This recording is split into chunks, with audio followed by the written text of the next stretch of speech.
Amen. Hallelujah. Karibu tena katika sehemu nyingine ya somo letu ahadi kwenye matoleo. Ni nini ambacho Mungu anazungumza kuhusiana na matoleo? Na nikwambie tu kwamba kama una mawazo mabaya kuhusiana na matajiri na utajiri, achana nao. Kwa sababu utajiri unatoka kwa Mungu na anampatia kila mtu, ikiwemo wewe. Na kwa maana nyingine au kwa lugha nyingine naweza nikasema, Mungu anasema mwenyewe, Bwana Yesu anasema kwamba Baba mbinguni ananyeshea mvua wema na waovu. Haina maana kwa sababu mtu fulani hajampokea Kristo basi hawezi kutajirika. Inawezekana kwa sababu ya huyo mtu kufuata kanuni za ufalme wa Mungu. Amen. Inawezekana usione.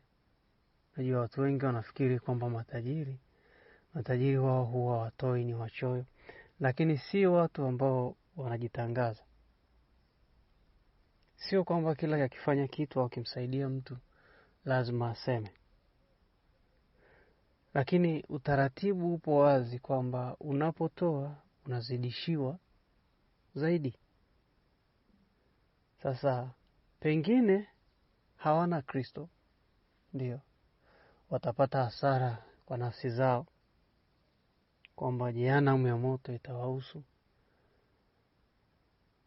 Lakini mafanikio hapo ulimwenguni utayapata. Sasa ni mbaya kwa sababu haina maana. Ila kwa sababu tunazungumzia mafanikio, tuzungumzie mafanikio. Amen. Nisema ina maana kwamba kwa nini ukubali kufanikiwa kwenye ulimwengu huu alafu unaukosa uzima wa milele? Hallelujah. Wanafanikiwa kwa sababu wanafuata kanuni za ufalme wa Mungu. Pengine si watu ambao ni watoaji kwa Mungu, lakini wanatoa kwa wanadamu. Kwa sababu kumbuka, hakuna mahali unakwenda alafu unapeleka sadaka yako unasema Mungu huyu hapa nampa. No, vyote vinakwenda vinapitia kwa wanadamu.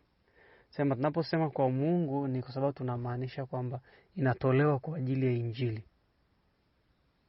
Amen. Lakini wanawapa watu. Na Bwana Yesu alisema wazi, wapeni watu vitu nanyi mtapewa kwa kipimo cha kujaa, kushindiliwa, kusukwa na hata kumwagika.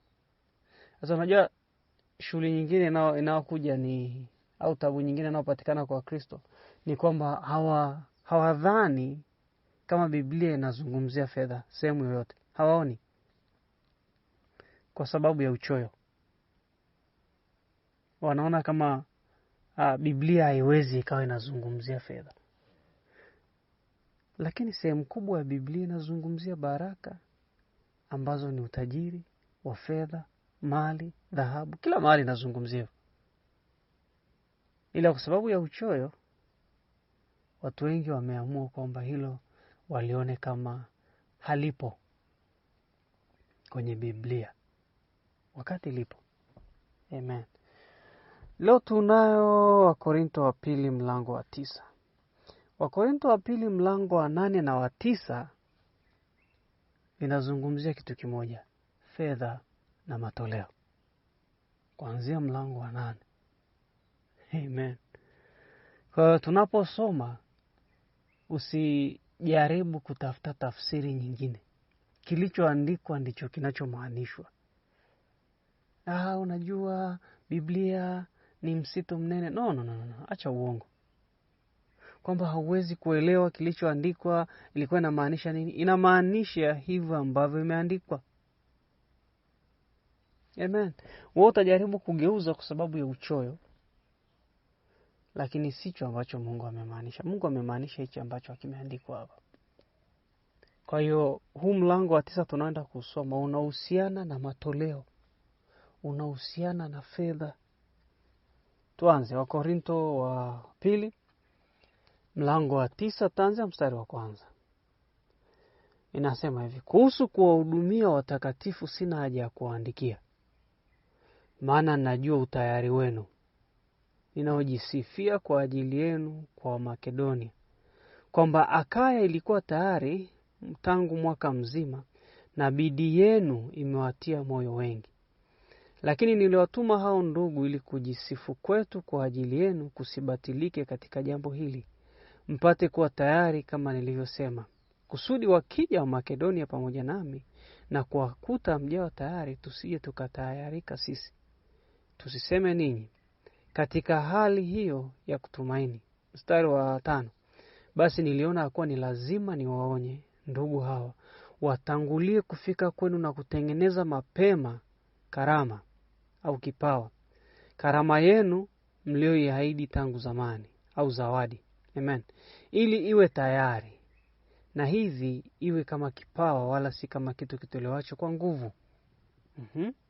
Mstari wa 6, lakini nasema neno hili. Kumbuka anasema kitu kitolewacho kwa nguvu, kwani matoleo. Lakini nasema neno hili, apandaye haba atavuna haba, apandaye kwa ukarimu atavuna kwa ukarimu. Tuanzie hapo. Amen. Paulo alikuwa anawaandikia barua wa Korinto kuwakumbusha kuhusiana na michango, matoleo kwa ajili ya kanisa la Yerusalemu ambao lilikuwa linapitia hali ngumu na umaskini. Kwa nini? Kwa sababu walifanya makosa wao wenyewe. Kina Petro na wenzake waliwashawishi watu wauze kila walichonacho, alafu wakusanyike pamoja, wavitumie kwa pamoja, kwa sababu walidhani Bwana Yesu atarudi mapema, kwa hiyo bora wauze kila kitu. Lakini hakurudi mapema walivyokuwa wanadhani wao. Hawakuzijua nyakati. Kwa hiyo siku zikaenda, wakaishiwa kile walichokuwa nacho, kimekuliwa, kimeisha. Hawana mali, hawana kitu chochote. Wanachohitaji ni misaada. Kwa hiyo Paulo naye alianza kuwatafutia misaada. Kwa hiyo akawa anawaambia wa Korinto kuhusiana na habari ya matoleo. Alishawaambia, kwa hiyo akawaambia ninakuja, lakini nakuja na watu kutoka Makedonia. Kwa hiyo ninawaandikia barua kuwaandaa ili wakija huko wasibaki na mshangao. Amen. Kwamba hamkuwa tayari siku zote. Wakati Paulo anasema nilishajisifu kwao kuhusiana na ninyi. Amen. Kwa hiyo anawaandaa kwa ajili ya kutoa. Alafu anawaambia hivi, atoae kidogo atavuna kidogo. Okay. Ngoja nisome kwenye Biblia nyingine huu mstari wa 6. Ukisikia kupanda anamaanisha kutoa. Najua utakuwa umekwisha kunielewa sababu ile neno mlango mzima unaongelea kuhusiana na matoleo. Ngoja nisome kwenye Biblia Kiswahili TKU, inasema kumbukeni hili, yeye apandaye mbegu chache atavuna mavuno kidogo, lakini apandaye kwa wingi atavuna mavuno mengi. Amen. Nisome habari njema, anasema hivi, apandaye kidogo huvuna kidogo, apandaye kwa wingi huvuna kwa wingi. Ni ajabu kwamba tunataka kuona tuna mali nyingi na tuna fedha nyingi, lakini hatuna bidii kutoa kwa wingi. Tunataka tutoe kidogo iwezekanavyo, alafu tupate nyingi iwezekanavyo. Haiendi hivyo. Ufalme wa Mungu unaishi kwa kanuni. Na kanuni yake ni rahisi, kila mtu anaijua. Ni kanuni ya kupanda na kuvuna. Ni kanuni ya kilimo, ndio inafanya kazi kwenye ufalme wa Mungu. Sasa kama unataka Mungu akufanikishe, kutajirishe kwa kila kitu kwa wingi, ina maana na wewe utaweka kwenye hazina yako kwa wingi. Utaweka akiba yako kwa wingi kupitia matoleo yako. Yaani matoleo yako ndio utakayovuna kwa kadri unavyozidi kutoa kwa wingi. Sio kutoa kwa wingi. Amen. Inawezekana unatoa kidogo kidogo, lakini unatoa mara nyingi, kwa hiyo inakuwa nyingi. Kwa hiyo kila unapopata nafasi, unapotoa, inaendelea kuwa nyingi. Hazina yako inaendelea kuongezeka. Kujaa haitajaa. Hazina ya mbinguni haijai. Kwa hiyo wewe na mimi, kwa kuwa tunahitaji fedha kwa wingi, na tunajua hizo fedha kwa wingi hatuwezi kuzipata kupitia mishahara. Mishahara iongezwe kwa wingi kila siku. Basi kwa maana hiyo inakuwaje? Tunatoa kwa wingi. Tunapanda mbegu zetu kwenye ufalme wa Mungu kwa wingi. Kadri tunavyozidi kutoa kwa wingi, ndivyo ambavyo tunazidi kupata kwa wingi. Kwa sababu kile ambacho unatoa kinazidishwa na unarudishiwa. Watu wanataka Mungu awafanikishe. Watu wanataka Mungu afungue njia mpya zao kupata fedha. Watu wanataka mitaji. Watu wanataka hiki na kile. Amen. Lakini wao hawataki kutoa, ila wanataka kupokea. Biblia inasema ni baraka kutoa. Na ile neno baraka maana yake productive au ni uzalishaji. Kile kinachotoka ndicho ambacho kinazalishwa. Sio kile ambacho unapokea. Kwa hiyo wewe unataka uzalishaji wa fedha kwa wingi kwenye maisha yako. Ina maana inabidi utoe vingi ili vizalishwe vyo vingi virudi kwako. Anayepanda kidogo anavuna kidogo. Anayepanda kwa wingi anavuna kwa wingi. Okay. Sasa mimi kama nina kidogo nitapandaje kwa wingi? Ngoja nikwambie kitu. Ni rahisi. Mungu sio dhalimu. Anavyohesabu kwa wingi ni kwa namna hii. Tuchukue na 1,000 ya Kitanzania. Wewe una 10,000 ya Kitanzania. Mimi nikatoa 1,000 yote. Alafu wewe ukatoa kwenye ile 10,000 yako ukatoa 1,000. Wewe ukabaki na 9,000, mimi nikabaki sina kitu kwa sababu nilikuwa na 1,000 tu. Mimi nikitoa 1,000 nimetoa nyingi kuliko wewe. Kwa nini? Kwa sababu wewe una 10,000 umetoa tu 1,000. Mimi nina 1,000 nimetoa yote.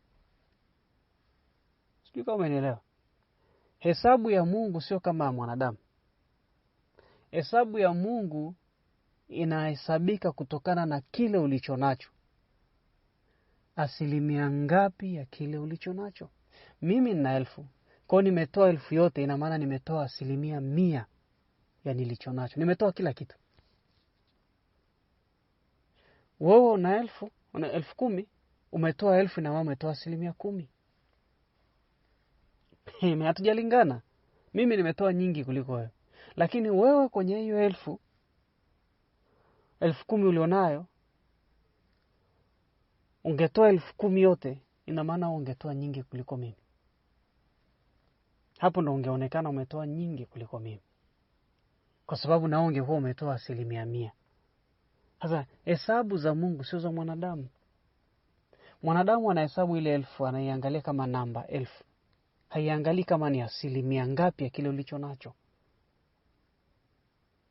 Una 10,000 umetoa 5,000, unaonekana umetoa nyingi kuliko yule mwenye aliyetoa 1,000 ambaye alikuwa na 1,000. Lakini wewe umetoa 50% tu, mimi nimetoa 100%. Kwa hiyo mimi ndo nimetoa nyingi. Sasa kwa wanadamu ile 5,000 ndo kubwa, lakini kwa Mungu ile 5,000 ni ndogo kwa sababu ya huyu aliyetoa 1,000 ametoa yote. Ametoa 100%. Kwa hiyo mimi nimepanda nyingi kuliko wewe. Ngoja nikupigie hesabu. Chukua ile 1,000 niliyoipanda izidishe mara 100. Kwa sababu nimetoa 100%. Alafu chukua ile 1,000 uliyoitoa kwenye 10,000 yako ambayo ni 10%, izidisha mara 10. Uone mimi na wewe natapata mavuno mengi. Haleluya. Kwa hiyo ndio maana neno linasisitiza kwamba tupande kwa wingi. Katika vile vingi nilivyo navyo, ninatakiwa nitoe vingi. Katika vile vichache nilivyo navyo, ninatakiwa nitoe vingi. Katika vile vichache. Kwa hiyo kama na 1,000, natakiwa nitoe fedha nyingi kutoka kwenye hiyo 1,000.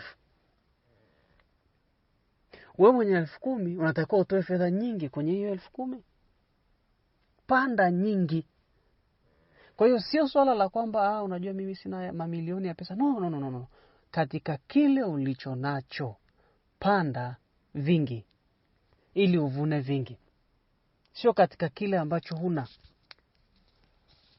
Maana watu wengine wanakuambia mimi nasubiri Mungu anibariki, niombe tu Mungu akinipa pesa nyingi alafu nitaanza kutoa. Haiendagi hivyo. Huo ni uongo. Unadanganya na hautaka ufanye. Usipokuwa mwaminifu katika kidogo, Mungu hawezi kukuamini na kukupa vingi. Anza kuonyesha kwamba unafaa kupewa hela nyingi kwa kutoa hicho kidogo kwanza ambacho tayari ulikwisha kupewa. Anzia hapo. Amen. Tuendelee. Anasemaje? Neno linasemaje? Tunarudi pale mstari wa 6 tunaenda wa 7. Lakini nasema neno hili, apandaye haba au apandaye kidogo atavuna kidogo, apandaye kwa wingi atavuna kwa wingi. Kila mtu atende kama alivyokusudia moyoni mwake, si kwa huzuni wala si kwa lazima, maana Mungu humpenda yeye atoaye kwa moyo mkunjufu. Amen. Matoleo yote yanatakiwa yatolewe kwa mtu mwenyewe kupenda. Mtu hatakiwi kulazimishwa wala kutishiwa kwa namna yoyote ile. Amen. Ngoja nisome Biblia TKU inavyosema. Inasema kila mmoja wetu atoe kama alivyokusudia kutoka katika moyo wake. Hampaswi kutoa ikiwa mnajisikia huzuni kufanya hivyo, au ikiwa mnasikia kulazimishwa kutoa. Mungu anawapenda wale wanaotoa kwa furaha. Ukilazimishwa kutoa usitoe. Kwa sababu hutakaa upate mavuno ya kile ambacho umetoa. Hutakaa upate mavuno ya mbegu uliyopanda. Hutakaa upate faida ya hicho ulichokitoa kama utatoa kwa kulazimishwa. Kama utakuwa unatoa kwa huzuni. Wengine wanasomewa mistari ya kuwatisha ili watoe. Ukitoa kwa namna hiyo, hautakaa ufanikiwe. Haitakaa iwe na irudi, haitakaa izidishwe. Mungu anasema kila mtu kama alivyokusudia moyoni. Wewe moyoni mwako umekusudia kutoa kiasi gani au kwa ukubwa gani? Toa hivyo. Mtu yote asikutishie, mtu yote asikudanganye. Unatakiwa utoe kwa upendo na kwa furaha. Mungu aliupenda ulimwengu akamtoa Yesu Kristo. Na wewe usitoe matoleo yako kama upendi. Kuna mtu hataki kutoa. Utamfundisha, utamhubiria, utamuelekeza kwa namna yoyote ile, lakini hatatoa. Kwa nini? Kwa sababu hapendi. Huyo mtu msimlazimishe. Cha maana mmemfundisha na kumuelekeza, usimlazimishe. Kwa sababu hata akitoa hatakaa faidi chochote kwenye kile alichotoa. Amen. Kwa hiyo hatutoi kwa kulazimishwa. Hatutoi kwa moyo ambao umehuzunika, no. Tunatakiwa tutoe kwa furaha na kwa upendo. Mstari wa 8. Na Mungu aweza kuwajaza kila neema kwa wingi, ili ninyi mkiwa na riziki za kila namna siku zote mpate kuzidi sana katika kila tendo jema. Okay? Ngoja nitafutie tafsiri nyingine ya Kiswahili nzuri kabisa. Nikwambie ni kwa nini Mungu anataka ujazwe. Haleluya. Kwa kifupi, Mungu anataka uwe na kila kitu kwa wingi. Ngoja nisome Biblia ya neno. Okay, neno inasema hivi, naye Mungu aweza kuwapa kila baraka kwa wingi, ili katika mambo yote kila wakati muwe na kila kitu mnachohitaji, ili muweze kushiriki kwa wingi katika kila kazi njema. Kazi njema anazozungumza ni utoaji, ni kusaidia watu, ni kutoa kwa ajili ya Injili. Anasema Mungu anaweza kuwajaza kila kitu kwa wingi. Sasa huo mstari hausimami wenyewe. Unaanza kwa kusema apandaye haba atavuna haba, apandaye kwa wingi atavuna kwa wingi. Kila mtu atoe kama ambavyo amekusudia moyoni, na Mungu anaweza kuwajaza kila mnachohitaji kwa wingi. Pale unapotoa kwa upendo na pale unapotoa kwa wingi, Mungu atakujaza kwa wingi. Ndio maana anasema apandaye kwa wingi atavuna kwa wingi. Hakuna kitu ambacho kinapigwa chenga hapo, kwamba mimi nitapanda kidogo afu tavuna kwa wingi. Hamna hicho kitu. Chukua mahindi mkono mmoja, nenda kadondoshe shambani, upanda kabisa vizuri, ihudumie kabisa vizuri kabisa, nyeshewe kana mbolea. Alafu uone kama utapata mavuno gunia. Haitakaa itokee. Sasa ndivyo watu wengi hasa Wakristo wanavyotaka. Apande kidogo inavyowezekana, alafu Mungu ampe kwa wingi anavyoweza. Haitaenda. Usidanganywe, haitakaa ifanikiwe. Mungu atakupa kila kitu kwa wingi na kukujaza kila kitu kwa wingi na kukutajirisha kwa kila kitu kwa wingi. Kama unatoa kwa furaha na kama unatoa kwa wingi. Amen. Sasa sehemu inayofuata tutaendelea hapa kuanzia mstari wa 8. Hudumu katika afya na kuzidi kutajirika. Amen.